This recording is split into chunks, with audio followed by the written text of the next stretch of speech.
Buenos dias a todos, eu sou o Dr. Alten e atuo como pesquisador da Fundação SCP.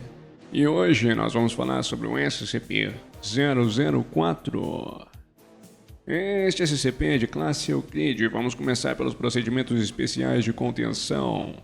Ao manusear qualquer uma das 12 chaves, é vital que os devidos procedimentos sejam observados. Os objetos não devem ser removidos do local a não ser que estejam acompanhados por pelo menos 2 funcionários de segurança nível 4. As chaves do SCP-004 não devem passar através do SCP-004-1, que é a porta. Em hipótese alguma, os efeitos desse ato ainda são desconhecidos e o custo desse tipo de experimento é alto demais para se tornar uma pesquisa viável. Se algum dos objetos contidos na porta violar a contenção ou se a instalação for violada, as chaves devem ser trazidas para dentro e a porta deve ser trancada antes da ativação de explosivos locais da Área 62. A remoção não autorizada das chaves da área de testes é um motivo para a terminação imediata do sujeito responsável. Descrição: o SCP-004 consiste em uma velha porta, caracterizada como SCP-004-1, e um conjunto de 12 chaves de aço enferrujadas. A porta é a entrada de uma fábrica abandonada em uma região classificada. Essa anomalia é bem antiga, tendo sido descoberta em 1949. Então, vamos começar com as descobertas em ordem cronológica. Dia 2 de julho de 1949, um grupo de 3 jovens invadiu uma propriedade federal em Iowa, Estados Unidos.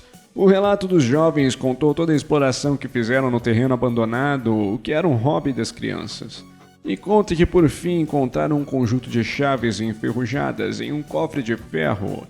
E após alguma procura, satisfizeram sua curiosidade descobrindo a porta na qual as chaves se encaixavam. Pouco tempo depois, os jovens perceberam que um dos seus amigos, que vamos chamar de Johnny, desapareceu e decidiram chamar o xerife da cidade, que chamaremos de Sr. McCree, em busca de ajuda. Porém, eles foram presos pelo xerife por trespassar a propriedade federal. No dia seguinte, as autoridades locais encontraram a mão direita decepada do amigo desaparecido a uma distância de 8 km do SCP-004-1, a porta.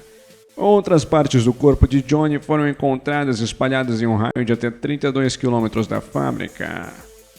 Após serem pressionados por respostas, os jovens relataram às autoridades que após abrir a porta com uma das chaves, Johnny foi decepado em diversos pedaços.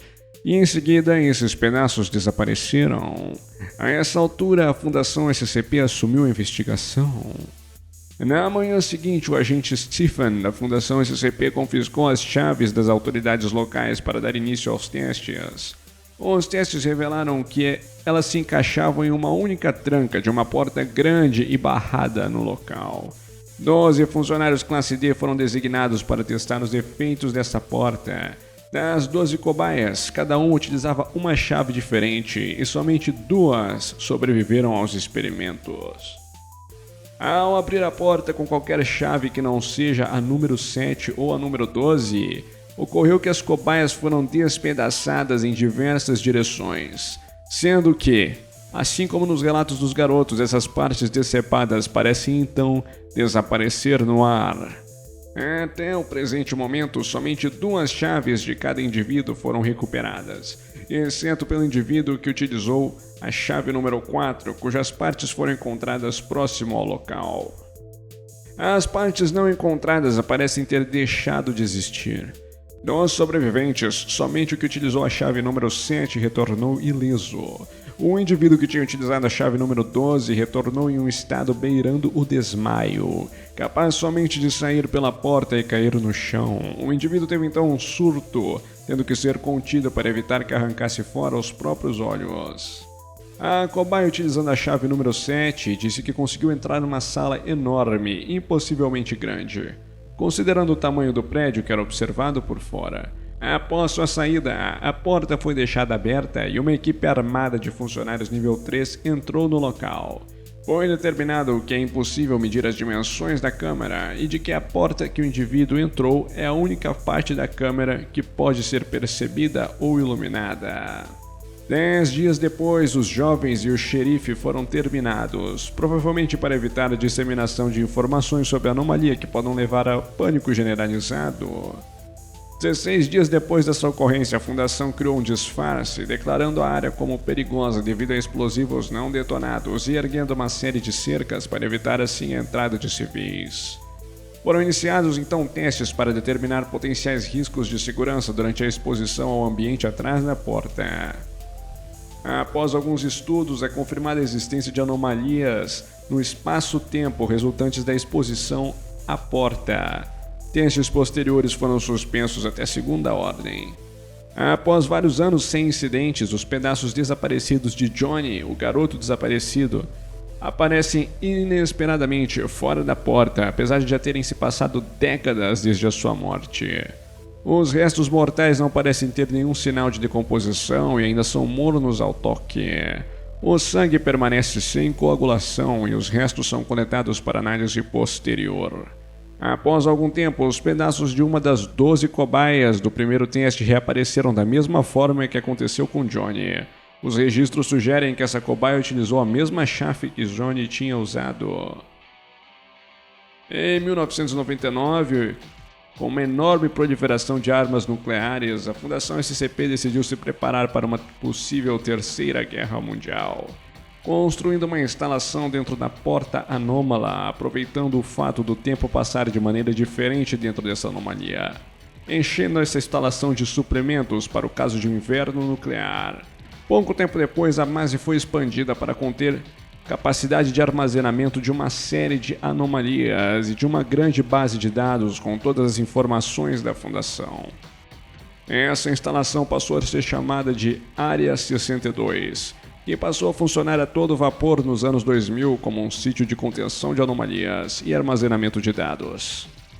Adendo 1. Devido ao fluxo de tempo diferente dentro da anomalia, todos os funcionários trabalhando na Área 62 devem obrigatoriamente residir neste local permanentemente.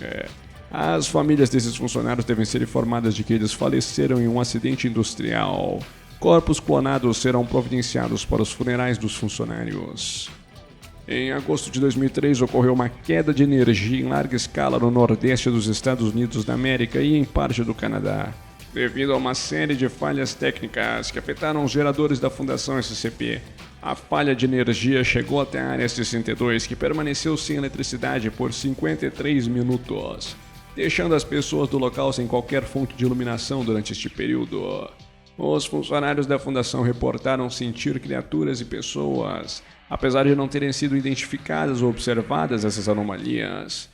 Um grupo de funcionários da instalação é selecionado para ler o apêndice A, que apresentarei mais adiante, e relatam que as criaturas sentidas possuíam o tamanho de humanoides, mas no restante eram bem similares à criatura verde e enorme descrita no texto. Agora falaremos sobre como funciona o tempo nessa anomalia.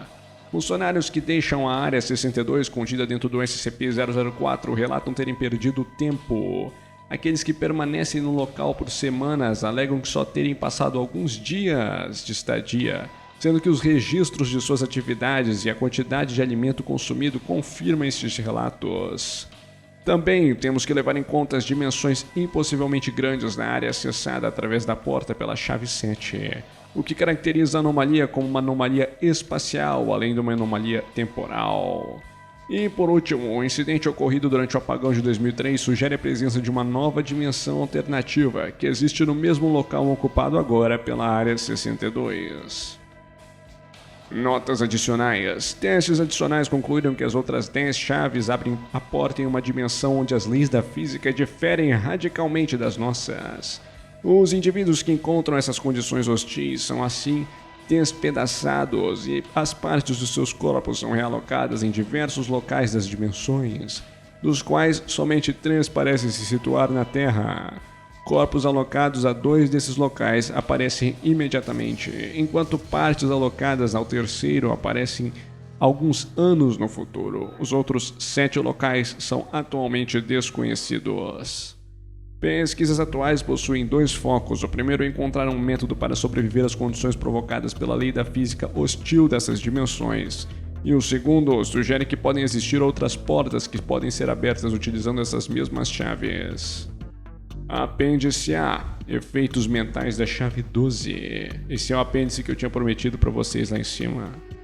Enquanto a chave 7 foi utilizada para construir a Área 62, todos os funcionários de classe D que utilizaram a chave 12 retornaram em um estado catatônico, que é um estado de letargia, de sonolência, quase desmaio, incapazes de comunicação verbal. Alguns ainda possuíam forças o suficiente para tentarem arrancar os próprios olhos. Das 16 cobaias, somente 4 sobreviveram, e somente uma recuperou a habilidade de fala após ser submetida a psicoterapia por longo prazo.